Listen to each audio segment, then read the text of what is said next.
وہ دونوں ہاتھ اپنی پینٹ کی جیب میں گھسائے مسکراتے ہوئے اسے دیکھ رہا تھا، جبکہ مالا یوں پکڑے جانے پر تذبذب کا شکار ہوئی تھی۔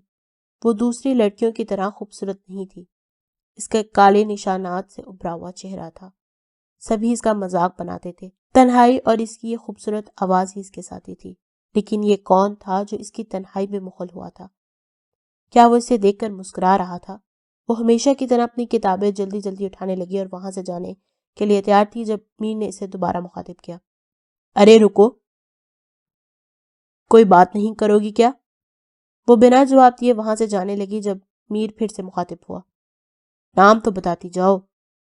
وہ ایک لمحے کے لیے رکی اور اس کی طرف مشکوک نگاہوں سے دیکھنے لگی۔ مالا۔ مالا؟ وہ اس کے جانے کے بعد زیر لب بڑبڑایا تھا۔ آخری سر کے ساتھ اس نے گانا مکمل کیا تھا تو کچھ وقت کے بعد تال چھوڑتے میوزک کے آلات بھی خاموش ہو گئے تھے۔ یار ویسے سب ٹھیک تو ہے لیکن ہمیں ایک فیمیل سنگر کی ضرورت ہے، اس کا دوست اور گروپ کا ڈرمر کچھ چکتے ہوئے کہنے لگا تو میر نے اپنا گٹار ایک طرف رکھ دیا۔ آج میری ملاقات ایک لڑکی سے ہوئی ہے، وہ کسی سوچ میں کھویا ہوا کہنے لگا۔ ہاں تو نے کبھی کوئی لڑکی چھوڑی بھی ہے؟ ارسلان سر جھڑکتا ہوا کہنے لگا تو میری سے دیکھنے لگا۔ فضول مت بکو، کافی اچھا گاتی ہے وہ، میں سوچ رہا تھا اسے اپنے بینڈ میں شامل کر لیں۔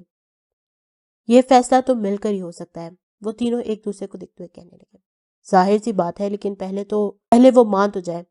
وہ اپنے پاس پڑے گٹار کو پھر سے اٹھاتے ہوئے کہنے لگا۔ ہے رکو، سنو تو، کیا نام تھا تمہارا؟ شالا، تالا۔ وہ کالج میں اس کے پیچھے پیچھے چلتا پکار رہا تھا اور وہ اپنا منہ کتابوں میں دھنساتی شرمندگی سے رفتار تیز کر رہی تھی۔ تالا، حالا، مالا۔ مالا نام ہے میرا، اور اب آپ مجھے تنگ مت کریں۔ وہ چلتے چلتے رکی اور شرمندگی کے تاثرات لیے کہتی پھر سے آگے بڑھ گئی تھی۔ تمام لوگ انہی کو دیکھ رہے تھے۔ آخر ان کے کالج کا بینڈ سب سے ہینڈسم لڑکوں کا تھا اور وہ اس بدصورت لڑکی کو کیوں پکار رہا تھا؟ ہر کوئی جانے کو بےتاب ہو رہا تھا۔ اچھا رکو، دیکھو میری بات سن لو، پھر میں تمہیں بالکل تنگ نہیں کروں گا۔ وہ ایک دم اس کے راستے میں حائل ہوتا کہنے لگا تو مالا اسے بے یقینی سے دیکھنے لگی۔ وعدہ؟ پکا وعدہ یار، مردوں والا وعدہ۔ مالا کے چہرے پہ ایک دم مسکراہٹ نمودار ہوئی جسے اس نے فوراً دبا لیا۔ اب سنو گی میری بات؟ وہ اس کے سوال میں محض سر ہلا گئی۔ اسے یقین نہیں آ رہا تھا کہ وہ میر کی باتوں میں کیسے آ گئی، یا پھر یوں کہا جاتا کہ میر نے تب تک اس کا پیچھا نہ چھوڑا جب تک اسے حامی نہ بھر لی۔ ان کے بینڈ میں انہیں آج 4 ماہ ہو چکے تھے۔ اس وقت میں جو ایک بڑی تبدیلی رونما ہوئی تھی وہ اس کے احساسات میں تھی۔ وہ میر کی محبت میں گرفتار ہو چکی تھی۔ اس کے ہوتے ہوئے کوئی اس کی بدصورتی کے بارے میں کچھ نہ کہہ سکتا تھا۔ وہ ہمیشہ اس شخص کا منہ توڑ دینے کے لیے تیار رہتا تھا اور سب سے زیادہ وہ اس کا خیال رکھتا تھا۔ پہلے تو اسے لگا کہ وہ بھی اسے محبت کرتا ہے، لیکن یہ غلط فہمی تب ختم ہو گئی جب اسے معلوم ہوا کہ وہ ہر لڑکی کے ساتھ ہی ایسا تھا۔ سب لڑکیاں اسے پسند کرتی تھی، اور کیوں نہ کرتی؟ وہ خوبصورت تھا، کیئرنگ، فنی، ذہین، سب کا چہیتا تھا، اور وہ اسے چاہتا بھی تو کیوں؟ کیا تھا اس میں؟ کچھ بھی تو نہیں، کچھ بھی نہیں۔ مالا، یہ دیکھو، یہ لائن دوبارہ ریپیٹ کرو۔ میر نے اسے متوجہ کیا تو وہ پھر سے پریکٹس کرنے لگے۔ ان کے البم نے ایک کے بعد ایک ہٹ گانے دیے تھے اور آج پہلی بار وہ لائیو شو کرنے والے تھے۔ میر، مجھے بہت ڈر لگ رہا ہے، کیا میں پردے کے پیچھے سے گانا نہیں گا سکتی؟ بالکل بھی نہیں یار، تم ہماری لیڈ سنگر ہو، اور ایسا کیوں کہہ رہی ہو تم؟ مجھے ڈر لگ رہا ہے۔ ڈر لگے تو میرا ہاتھ لے لینا، وہ ہمیشہ کی طرح بات مذاق میں اڑا کر کہنے لگا۔ میر، اچھا دیکھو، پینک مت کرو، اور تمہیں کوئی کھا تھوڑی نہ جائے گا۔ وہ اسے کیسے سمجھاتی کہ اس چہرے کے ساتھ وہ لائیو شو نہیں کر سکتی تھی، لیکن میر اسے کوئی آپشن نہیں دے رہا تھا۔ آخر وہ وقت بھی آ گیا جب انہیں اسٹیج پر بلایا گیا۔ وہ اسے زبردستی کھینچتا ہوا لے جانے لگا۔ اسٹیج پر آتے ہی پہلے ایک عجیب ہلچل سی پیدا ہوئی تھی۔ ہر کوئی اس کے داغ دھبے اور کالے نشانات والے چہرے کو دیکھتا چہمکویاں کرنے لگا۔ اس کی آنکھوں میں پانی بھرنے لگا تو میر نے اس کا رخ اپنی طرف پلٹ دیا۔ اس کی آنکھوں میں اپنائیت دیکھ مالا کو وہ سب بھول گئے اور وہ بھی اس کا بھروسہ ساتھ دینے لگی۔ تمہیں لگتا ہے کہ میر کبھی تم سے محبت کرے گا؟ اندھی ہو کیا؟ شکل نہیں دیکھی کبھی آئینے میں؟ تم اس کے ساتھ صرف اپنی آواز کی وجہ سے ہو. یہ مت سوچنا کہ تم جیسی کو کبھی کوئی گھاس ڈالے گا. وہ کتنی ہمت سے اسے اپنے دل کا حال بتانے آئی تھی. اس کے ہاتھ میں تھامے گلاب کے پھول دیکھ میر کی بہن نے اسے یہ باور کروانا لازمی سمجھا تھا کہ وہ کبھی اسے نہیں اپنا پائے گا. اس کے سامنے تو وہ کچھ نہ بولی اور نہ خود کو کمزور پڑنے دیا، لیکن اس کا دل کیسے سلگ رہا تھا یہ محض وہی جانتی تھی. وہ کون تھی جو اس کے سامنے کھڑی تھی؟ وہ ایک ماہ سے مالا سے رابطہ کرنے کی کوشش کر رہا تھا اور اب وہ انجان لڑکی اسے کہہ رہی تھی کہ وہ مالا تھی. صاف شفاف چہرہ، پتلے ہونٹوں کی جگہ اب وہاں موٹے ہونٹ تھے. موٹی ناک اب پتلی ہو چکی تھی. چھوٹی چھوٹی آنکھیں اب چہرے پہ بہت نمایاں تھی. میر نے ایک بار پھر پلکیں جھکائی. مالا، یہ تمہیں کیا ہوا؟ میں اچھی لگ رہی ہوں نا میر؟ وہ اپنے بال شرماتے ہوئے کان کے پیچھے اڑستی کہنے لگی. میں نے پلاسٹک سرجری کروا لی، اب مجھے کوئی بدصورت نہیں کہے گا. وہ بے قراری سے کہنے لگی جبکہ میر کے چہرے پہ ہنوز سنجیدگی قائم تھی. میں نے یہ سب تمہارے لیے کیا، وہ نظریں جھکاتی کہنے لگی. میرے لیے؟ وہ پیشانی پہ بل سجائے کہنے لگا اور مالا شرماتے ہوئے اپنے دل کی بات کہنے لگی. اسے یقین تھا کہ اب وہ اسے نہیں جھٹلا پائے گا. میں تم سے محبت کرتی ہوں میر. محبت بلکہ عشق ہے تم سے مجھے. تمہارے بنا نہیں رہ پاؤں گی. وہ پھولوں کا گلدستہ اس کی جانب بڑھاتی کہنے لگی. اوہ! وہ وہیں کھڑا صرف اتنا کہہ کر پلٹنے لگا اور مالا کو اپنا دل بند ہوتا محسوس ہوا. میر تم کچھ کہو نا، وہ اپنی پھولتی سانسوں پہ قابو پاتی کہنے لگی. میں کسی اور لڑکی سے محبت کرتا ہوں. وہ اسے حقارت سے دیکھتا مختصر سا جواب دیتا چلا گیا. کسی اور سے محبت؟ کسی اور سے محبت نہیں، یہ اس کے ساتھ نہیں ہو سکتا تھا. وہ تو اب خوبصورت تھی تو میر کیسے کسی اور کو چاہ سکتا تھا؟ وہ سکتے کے عالم میں زمین بوس ہوتی رونے لگی. اس دن کے بعد ان کا تعلق بدل گیا تھا. وہ جو کسی کو اس کے خلاف ایک لفظ بھی نہ کہنے دیتا تھا اب کے مذاق بنانے لگا تھا، اس پر طنز کے تیر چلانے لگا تھا. وہ ایسا کوئی موقع نہ چھوڑتا جس میں میر اسے یہ باور نہ کرواتا کہ یہ چہرہ اس کا نہیں بلکہ پلاسٹک ہے. ایک کے بعد دوسرے اسٹوڈیو سے انہیں فون آنے لگتے تھے. ہر کوئی ہی ان کی آواز اور سر کے دیوانے تھے، لیکن مالا اس کے لیے ہر لمحہ جو کہ میر کے ساتھ گزارتی انتہائی تکلیف دہ تھا. اس کے رویے میں بھی بہت تبدیلی در آئی تھی جس کی وجہ بھی میر کی سرد مہری تھی. اس وقت بھی وہ اپنی البم پہ کام کر رہے تھے. گنگناتے ہوئے میر جیکٹ کے دونوں حصوں کو پکڑے کر سینے سے ہٹاتے ہوئے گانے لگا تھا اور پھر دائیں ہاتھ کو بائیں بازو کی کوہنی پر رکھ کر ایک آنکھ دبائی اور پھر جیکٹ اتار کر کیمرے کی جانب اچھالے جس پہ گانے کا اختتام بھی ہوا. وہ ٹوٹے ہوئے خوابوں کو آنکھوں میں لیے اسے دیکھتی رہی اور اس کے قریب سے وہ گزر رہا تھا اور ایک نظر بھی اس پہ ڈالے اسٹوڈیو سے باہر چلا گیا. اگر وہ اس کا نہیں ہو سکتا تھا تو وہ کسی اور کا بھی نہیں ہوگا. وہ لوگ سٹیج پہ آئے تو ان کے فین انہیں دیکھتے ہی جلانے لگے تھے. ہال کی تمام لائٹس بند کر دی گئی تھی سوائے اس لائٹ کے جو ان پر مرکوز تھی. اپنی مشہور گانا گانے کے بعد وہ آخری گانے کی طرف بڑھے. مالا میر کو دیکھتے ہوئے گانے کی شروعاتی بول گنگنانے لگی. سب ان کے ساتھ گنگنا رہے تھے. میر گانے کے آخری بول گاتا اپنی عادت کے مطابق جیکٹ کو پکڑ کر سینے سے ہٹایا، پھر دائیں ہاتھ کو دبایا، ہاتھ پہ کی بازو پہ رکھ کر آخری بول ادا کرتا جیکٹ اتار کر فضا میں اچھال دی. اس کے ساتھ ہی وہاں موجود لوگ چلانے لگے اور پردہ گرا دیا گیا. زبردست، یہ شو تو بہت ہی کامیاب رہا. ان کا مینیجر کرسی پہ بیٹھا ان سب کو مبارکباد دے رہا تھا جبکہ بیرے کمرے میں کھانا لا رہے تھے. مجھے تو بہت بھوک لگی ہے یار. کھانا دیکھتے ہی وہ سب اس پہ بھوکوں کی طرح ٹوٹ گئے تھے. مالا خاموشی سے ایک رول اٹھاتی سائڈ پہ بیٹھ گئی تھی جبکہ میر بھی پہلے ان پہ اپنا ہاتھ صاف کرنے لگا تھا. انہیں کھانا کھائے ابھی کچھ سیکنڈ ہی گزرے تھے جب میر کے دل کی دھڑکن تیز ہونے لگی تھی. وہ اپنی جگہ سے اٹھنے لگا لیکن فرش پہ گر گیا. میر کیا ہوا ہے تمہیں؟ سب اس کی جانب متوجہ جبکہ وہ وہیں تڑپنے لگا. کوئی سمجھ نہیں پا رہا تھا اسے کیا ہوا. ایمبولینس بلاؤ ابھی. مالا اس کی حالت دیکھ کر چلا اٹھی تھی. مینیجر اپنا موبائل نکالتا ایمبولینس کو بلانے لگا. مالا وہ شاید کچھ کہنا چاہتا تھا، کچھ بتانا چاہتا تھا، پر زندگی نے اتنی مہلت نہ دی۔ کچھ ہی لمحوں میں اس کے منہ سے جھاگ نکلنے لگی اور اس کی آنکھوں کا نور جاتا رہا۔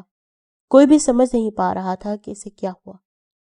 سر، ہم نے ہر چیز چیک کر لی، جو کھانا اس نے کھایا اس کے سیمپل بھی لیب کو بھیج دیے گئے ہیں۔ کچھ دنوں میں پوسٹ مارٹم کی رپورٹ بھی آ جائے گی۔ فی الحال تو یہی سمجھ آیا ہے کہ اسے زہر دیا گیا ہے، لیکن وہ تو سب کو پسند تھا، تو پھر کوئی ایسا کیوں کرے گا؟ جو سب کو پسند ہوتا ہے اس کے بہت دشمن بھی ہوتے ہیں عمر، حامد نے اپنے ماتحت کو ذومانی طریقے سے کہا۔ کیوں روک رکھا ہے تم نے ہمیں؟ جانے دو۔ اور میر کو کیا ہوا ہے؟ کہاں لے گئے ہو اسے؟ آدھی زور سے چلایا جبکہ مالا بھی اپنا سر دونوں ہاتھوں میں تھامے بیٹھی تھی۔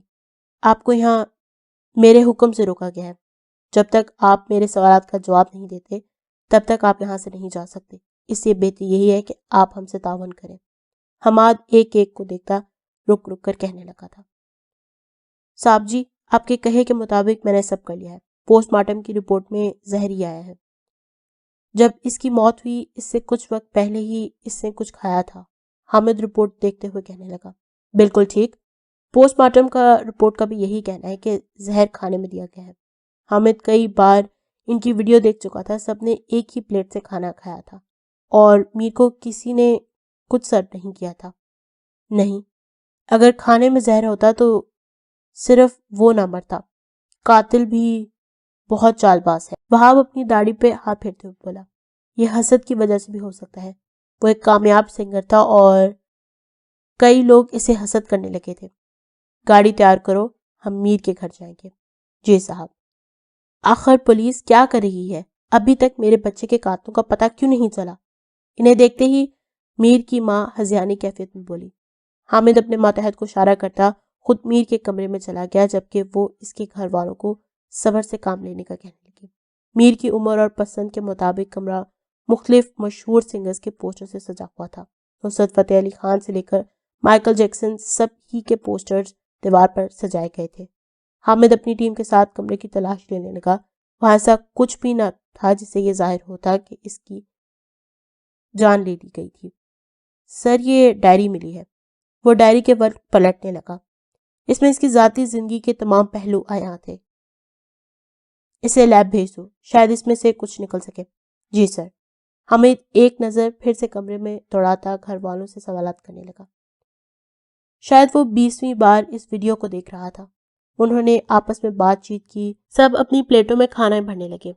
میر نے بھی اسے ڈش میں سے رول اٹھاتے کھانے کے لیے کچھ 10 منٹ بعد اس کا رنگ بدلنے لگا اور زمین بوس ہو گیا۔ کہیں بھی اس بات کے شواہد نہیں ظاہر تھے کہ زہر اس کے کھانے میں تھا اور نہ ہی اسے بدلا گیا۔ تو پھر زہر کب دیا گیا؟ مجھے شو کی ویڈیو لا کر دو۔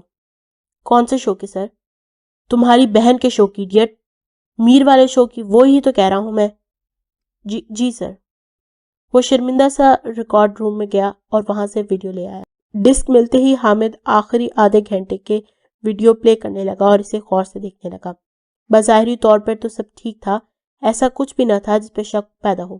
پہلے تو کوئی خاطر خواہ پیشکش نہ ہوئی، لیکن جب اس نے ویڈیو کو 13ویں یا 12ویں بار دیکھا تو کچھ سمجھ آنے لگا۔ زور سے ہاتھ مارتا اٹھ کھڑا ہوا اور اسٹوڈیو کی جانب چل دیا۔ ان کے مینیجر کے ساتھ ان کے بینڈ کے باقی افراد کو بھی وہاں بلایا گیا۔ مس مالا، آپ کو میر کے قتل کے الزام میں گرفتار کیا گیا ہے۔ حامد کے اشارے سے اسے لیڈی کانسٹیبل اس کی جانب بڑھی تو وہ ہڑبڑا کر اپنی جگہ سے کھڑی ہو گئی۔ وہاں پہ موجود سب افراد حیرانگی سے مالا کی جانب دیکھنے لگے۔ اس کی جنونیت کو وہ سب جانتے تھے۔ کیا بکواس کر رہے ہو تم؟ اس کی آنکھوں کے نیچے موجود ہلکے اور اترا ہوا رنگ اس کی بے سکونی کی گواہی دے رہا تھا۔ حامد نے کانسٹیبل سے پیک جیکٹ پکڑی، مالا کے سامنے لہرائی۔ پہچانتی ہو اسے؟ یہ وہی جیکٹ ہے جو کہ می نے شو میں استعمال کی اور تم نے اس پہ زہر لگایا۔ یہ پاگل پن ہے، جھوٹ ہے یہ سب۔ اور سب کو مدد طلب نگاہوں سے دیکھنے لگی، لیکن اس وقت سب کی نظروں میں نفرت یا حقارت تھی۔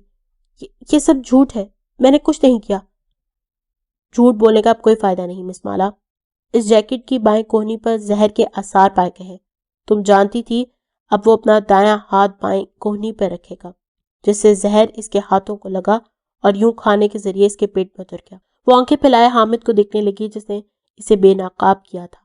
تمہارے پاس اس بات کا کوئی ثبوت نہیں ہے؟ وہ گھراتے ہوئے کہنے لگی، جس پہ وہ مسخرانہ مسکرا دیا۔ اصل میں تمہارے خلاف اسٹوڈیو کا ملازم گواہی دے چکا ہے کہ تم نے میر کی جیکٹ پہ کوئی چھیڑا چھاڑی کی تھی اور اس نے تمہیں دیکھا تھا۔ اس کے علاوہ تم نے یہ زہر جس شخص سے خریدا تھا وہ بھی تمہاری آواز پہچان گیا ہے اور تمہیں گرفتار کرنے کے لیے کافی ہے۔ وہ گھٹنوں کے بل زمین پہ گری تو حامد کو پہلی بار اس پر ترس آیا۔ ایک اور بات، شاید تم اسے پڑھنا چاہو، اس نے میر کی ڈائری مالا کی جانب اچھالتے ہوئے کہا۔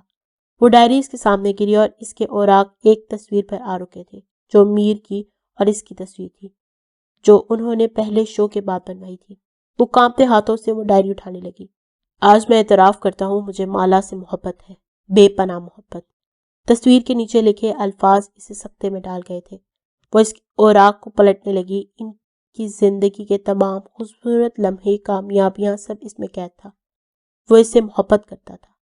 نہیں، اس نے اسے کیسے بے دردی سے انکار کیا تھا؟ وہ صفحات پلٹتی رہی اور اس ڈائری کے آخری صفحے پر رک گئی۔ ڈیئر ڈائری، ہمارا ساتھ بہت خوبصورت رہا، کاش یہ ساتھ یوں ہی رہتا، لیکن ہمیشہ ویسا نہیں ہوتا جو ہم چاہتے ہیں۔ مالا اب وہ نہیں رہی، اب بدل چکی ہے۔ میں اس سے ناراضگی کا حق تو رکھتا ہوں نا؟ شاید ایک وقت آئے گا جب میں یہ بھول جاؤں گا اور اس سے ویسی ہی محبت کرنے لگوں گا، اور اس دن میں اسے اپنی محبت کا اقرار بھی کروں گا۔ میں تو اسے وقت دینا چاہتا تھا۔ اس کے والدین ابھی ہماری شادی سے راضی نہیں، اسی لیے اسے اپنی محبت سے انجان رکھا ہے۔ اس نے یہ قدم کیوں اٹھایا؟ مجھے اس کے چہرے سے تو محبت نہ تھی۔ وہ ابھی مزید پڑھنا چاہتی تھی، لیکن لیڈی اہلکار اسے بازو سے تھام کر اٹھانے لگی۔ نہیں، رکو، رک جاؤ میر! وہ اسے گھسیٹتے ہوئے باہر لے کر جانے لگے اور مالا کی چیخیں اس چار دیواری میں گونجتی رہیں۔ معلوم ہوا تھا کہ اگلے روز مشہور سنگر مالا نے قید خانے کی تاریکی میں خودکشی کر لی تھی۔ سندل کہاں ہے؟ وہ رات دیر تک اس کا ناول پڑھتا رہا اور آج کافی دیر سے جاگا تھا۔ صاحب جی پتہ نہیں، مجھے تو صبح سے نظر نہیں آئی۔ اچھا سنو، ایک کپ کافی بنا دو۔ جی صاحب۔ وہ موبائل پہ سندل کا نمبر ڈائل کرنے لگا، لیکن پھر اسے پاکٹ میں رکھ لیا۔ سر میں شدید درد ہو رہا تھا جو کافی پینے سے کچھ کم ہوا تھا۔ صاحب جی، وہ بھی آفس میں آئے تھے جب اس کی ملازمہ پھر سے دروازہ پر نمودار ہوئی۔ بولو۔ وہ اپنی پیشانی انگلیوں سے متے پوچھنے لگا۔ صاحب جی، پولیس آئی ہے۔ اب کی بار معراج اچنبے سے دیکھنے لگا۔ پولیس؟ کیوں؟ صاحب جی، وہ کہہ رہے ہیں کہ سندل بی بی کو بلائیں۔ اب تو یہاں نہیں ہے تو اب کیا کہوں میں؟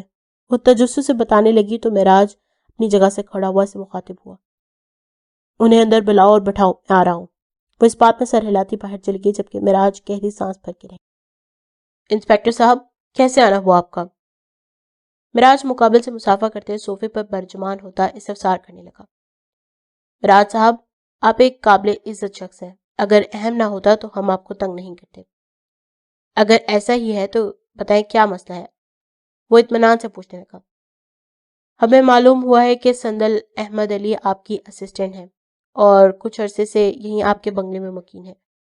وہ تفتیشی انداز سے پوچھنے لگا جس پہ معراج کی پیشانی پہ پل نمودار ہونے لگے۔